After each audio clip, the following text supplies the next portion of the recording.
Lord, I no longer have the strength to fight. I have come here today not to ask for victory, not to ask for the path to become easier, nor to ask for my enemies to retreat. I have come here to announce my surrender. I am on the ground. The armor is too heavy. The sword fell from my hand a long time ago, and the shield is cracked. I look out at the battlefield of my life, of my struggle, of my project, and all I see is scorched earth. And the only thing I want to do is lie down, close my eyes, and let it all end. My soul is tired to a level I did not know was humanly possible. Everything inside me screams to give up. It is not a whisper of doubt, Lord. It is a scream, a deafening chorus of all my disappointments, all my failures, all my sleepless nights. It is the voice of my bank account, which screams, "You will not make it." It is the voice of the mirror, which screams, "You are getting older and you have gotten nowhere." It is the voice of the people who doubted me and who today seem to be right. It is the voice of my own body, which screams from physical and emotional exhaustion. And the loudest voice, the cruelest of all, is the voice of logic. The cold, relentless logic that sits me down at the table, shows me the facts, the numbers, the lack of progress, and tells me with a frightening calm, the effort is not worth it. Giving up is the only intelligent decision to make. I remember the beginning. Oh, how I remember. I remember the passion that burned within me, the clear vision that guided me. I had so many whys, so many reasons. I continued because I believed in the cause. I continued because I wanted to build a better future. I continued because I wanted to honor the people I loved. I continued because my heart told me that this was my path. My reasons were a strong and numerous army, but the battle was too long, a war of attrition, and one by one my soldiers, my reasons, have fallen. Passion was the first to die. It drowned in the swamp of routine, of repetition, of incessant obstacles. The vision was the second. It got lost in the fog of fatigue and small daily defeats, which were like 1,000 paper cuts until I bled out completely. The belief in the cause was shaken by the world's apparent indifference, and now, my last soldier, the most resilient of all, simple stubbornness, is on its knees, mortally wounded. I have no more reasons. My tank of whys is completely empty, and a man cannot fight without a why. He cannot take a single step. I look at the people around me. Some seem to have such an easy journey. Doors open, things work out, and I feel a bitter envy, an envy that poisons me, because my struggle seems so disproportionately difficult. Other people gave up on their own dreams long ago. They chose the safe path, the stable job, the predictable life, and as much as I criticized them in the past, today I envy them even more. They seem to be at peace. They do not have this anguish, this exhaustion of one who rose against a tide that never yields. Were they right all along? Am I the fool? The Don Quixote fighting windmills while everyone else is safe and warm in their homes? Giving up seems so sweet, so relieving. The idea of waking up tomorrow morning and simply saying, "Enough, it's over, I fight no more," is like the promise of an oasis to a man dying of thirst in the desert. To end the pressure, to end the expectation, to end the Herculean effort of pushing this boulder up the mountain every day, only to watch it roll back down. I long for that peace, the peace of surrender, the peace of not having to try anymore. I feel like a caregiver who has dedicated his life to looking after something or someone, a business, a dream, a sick relationship, an ill person. I gave everything. I gave my time, my sleep, my health, my joy. And now, I look inside and the well is dry. There is nothing left to give. And the thing I am fighting for seems not to be improving. The patient does not heal. The business does not prosper. The relationship does not mend. And I wonder, until when? What is the limit of sacrifice? Where is the line between noble perseverance and self-destructive stubbornness? I think I crossed that line a long time ago, and only now have I realized that I am wandering alone in enemy territory. And in the midst of all this, I speak to you, God, but my prayers have become bitter. They are full of disappointment. Lord, I did my part. I worked hard. I had faith. I sacrificed. And where is the result? Where is your help? Did you call me to this path only to watch me fail? Did you give me a dream only to watch my heart break? I feel as if I am in a partnership with you, but only I am working. I feel that you are silent, distant, perhaps even indifferent. And this feeling of divine abandonment is the final nail in the coffin of my will to fight. Because if even you are silent, for whom shall I continue? My pain is deep, but it is not an acute pain. It is a chronic, dull ache that has become the background noise of my existence. It is the pain of smiling on the outside when you are dead on the inside. It is the pain of having to pat others on the back and say, "Congratulations on your success," when my own failure suffocates me. It is the pain of being a pillar of strength for others, while my own foundation is crumbling. I am tired of being strong. I am tired of being resilient. I want to be weak. I want someone to take care of me. I want to collapse and know that someone will catch me. But there is no one, and even you, Lord, seem to be standing with your arms crossed. So, this is my prayer today. The prayer of a deserting soldier. The prayer of a runner who has stopped 1 meter from the finish line because he can no longer bear the pain in his lungs. The prayer of a man who has lost all his reasons. And I do not come to ask for much. I no longer have the faith to ask for miracles. I no longer have the hope to ask for victory. My request is the smallest a man can make. It is the most fundamental request. Lord, when everything in me, every fiber of my being, every thought in my mind screams for me to give up, just give me one reason to continue. Just one. I don't need an army of reasons like I had before. I don't need a grand vision of the future. I don't need a promise that everything will be all right. I know it might not be. I just need a single reason. A small, fragile, almost insignificant reason, but let it be real. Let it be yours. It could be the glimpse of a small, positive result from my effort, a single green leaf sprouting in my scorched earth. It could be a word of thanks from a single person who was impacted by my sacrifice, even if I didn't know it. It could be the sudden, vivid memory of the original passion that set me on this path, an echo of that first calling. It could be a sign, a small synchronicity, something to show me that you have not forgotten me, that you are still watching my struggle. I don't know how this reason will come, but I am here, on my knees, not to ask for strength to continue, but to ask for a why, because strength follows the why. A man can bear almost any how if he has a why that is strong enough, and mine are all gone. I need you to lend me one, just for today, just so I don't give up now, just so I can get up from the floor one more time. Show me something, anything, a single thread of light to hold on to, a single reason, because if you give me one, I promise I will use it to take the next step. And maybe tomorrow, the next step is all I need. And in the silence that follows my plea, the first thing I feel is not the arrival of a reason, but the weight of my own question. I asked for a reason to continue, and now, in the stillness, I am forced to confront what that question really means. I am forced to examine the architecture of my own motivation, and to recognize that it collapsed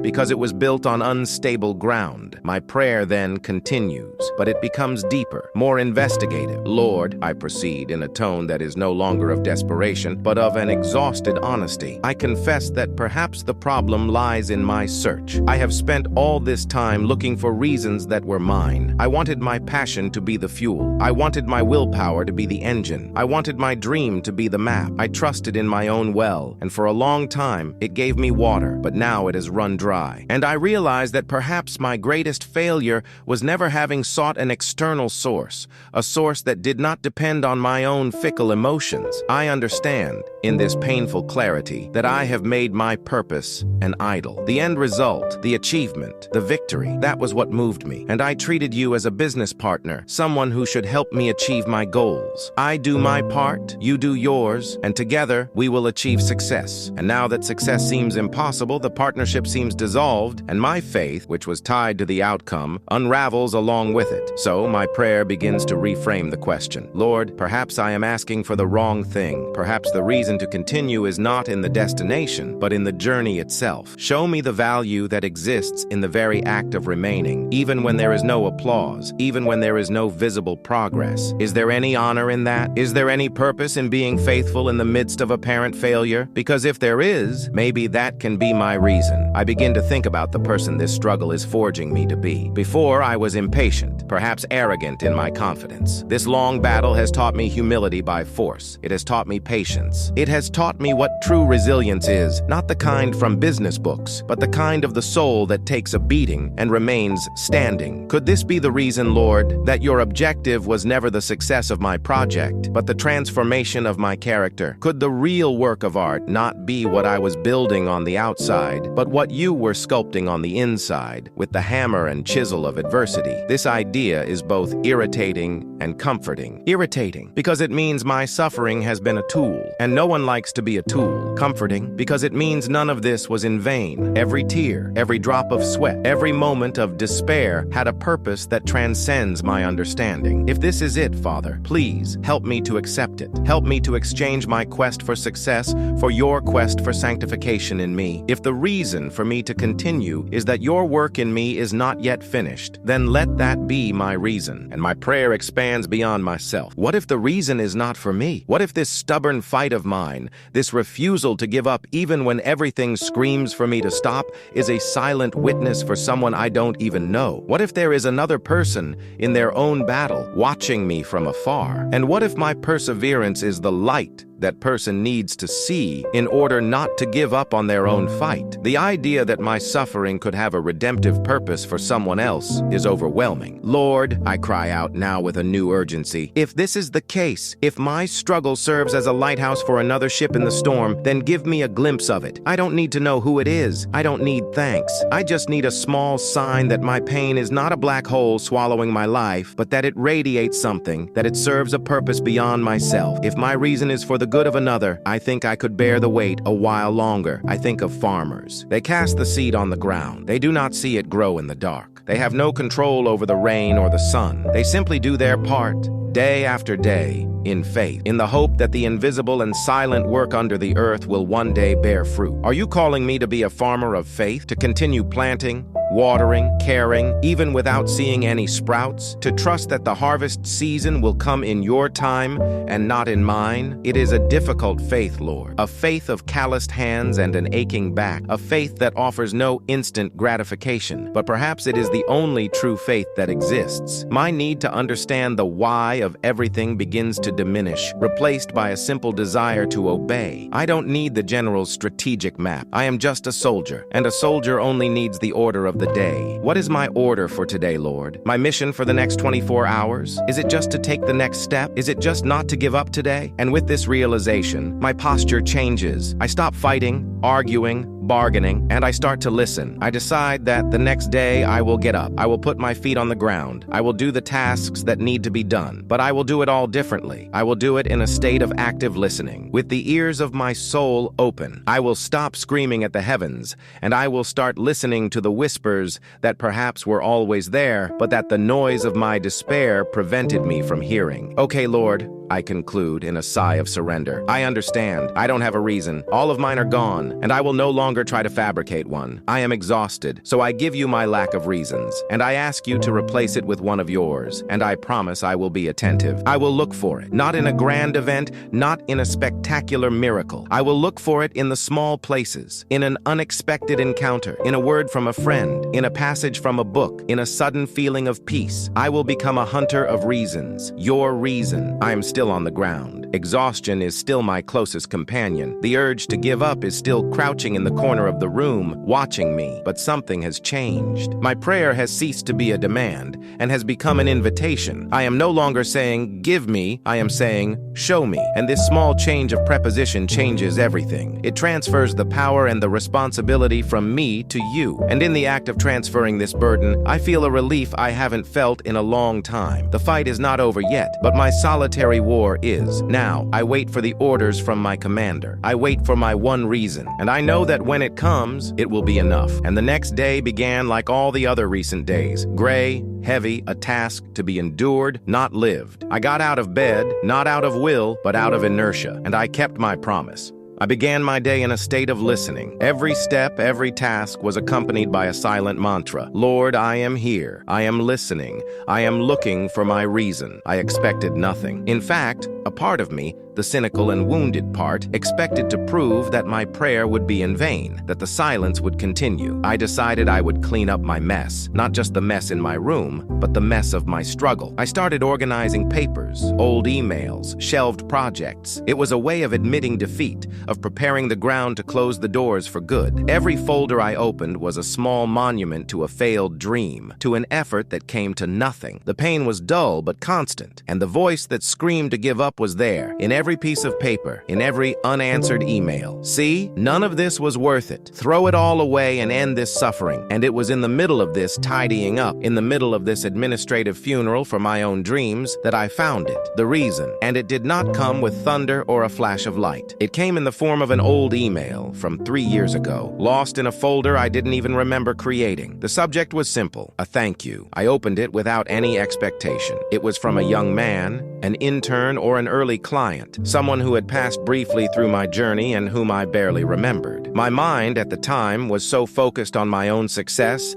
on my own problems, that I probably skimmed the message and archived it. But today, in my stillness, in my listening, I read it properly for the first time. The email was long, and it detailed how a piece of advice I gave, an extra hour I dedicated, a small kindness I did without a second thought, had changed the course of his professional life. He said that, in a moment of deep despair, when he himself was about to give up on everything, my attitude, my perseverance that he observed from afar, had inspired him not to stop. He ended by saying, "I don't know if I'll ever be able to thank you in person, but I pray that you achieve everything you dream of, because someone who helps others as you helped me deserves the world." I stood there, staring at the screen, and the words shone. They were the light. They were the reason. My struggle, which to me seemed a resounding failure, an exercise in futility, had been for someone else a beacon of hope. My suffering had not been in vain. My stubbornness had served a purpose I was completely unaware of. And the answer to my prayer, "What if my reason is for the good of another?" was right there, in black text on a white background, written 3 years earlier, waiting for the right moment to be found, waiting for the moment when I would be on my knees, ready to listen. And I broke down, not from sadness, but from a feeling so overwhelming it has no name, a mixture of gratitude,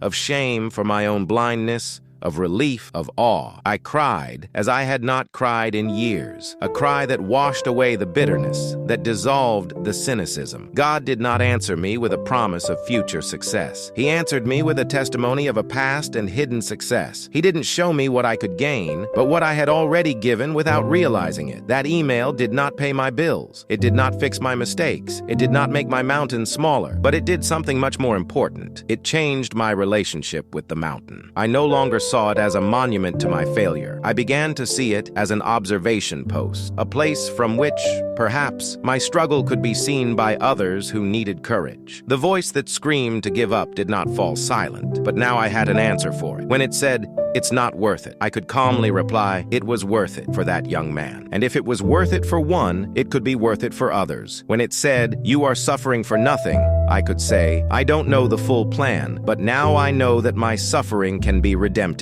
That single reason became my shield and my sword, and a new strength began to sprout in me. Not the euphoric passion of the beginning. No, it was a different strength, a more sober, more mature strength, a quiet determination. I understood that the purpose of my life was perhaps not to reach the top of the mountain, but simply to be faithful in the climb, and that my greatest victory would not be personal achievement, but the silent impact my journey could have on the lives of others. I went back to my desk. I looked at the pile of papers I was ready to throw away, and with hands that still trembled a little, I picked up a pen, and I got back to work. I didn't feel magically inspired or suddenly energized. I was still tired. The reality of my problems was still there, but now there was a purpose that came from outside of me, a purpose given by God, and that was enough. My prayer since that day has changed. I stopped asking for the end of the struggle, and I started asking for faithfulness in the midst of it. I stopped asking for visible results, and I started giving thanks for the invisible fruits. I stopped focusing on what I didn't have and started looking for the good I could do right where I was with the few resources I had. Life did not become easy. The battle continues. There are days when exhaustion comes knocking at the door again. There are days when the urge to give up flirts with me. But now I have my reason. I keep it in my heart like a treasure. I reread it in my mind. That email, that sign, that proof that no effort made with love is ever truly in vain. I understood that God does not always give us what we ask for, but He always gives us what we need. I asked for strength, and He gave me difficulties to make me strong. I asked for wisdom,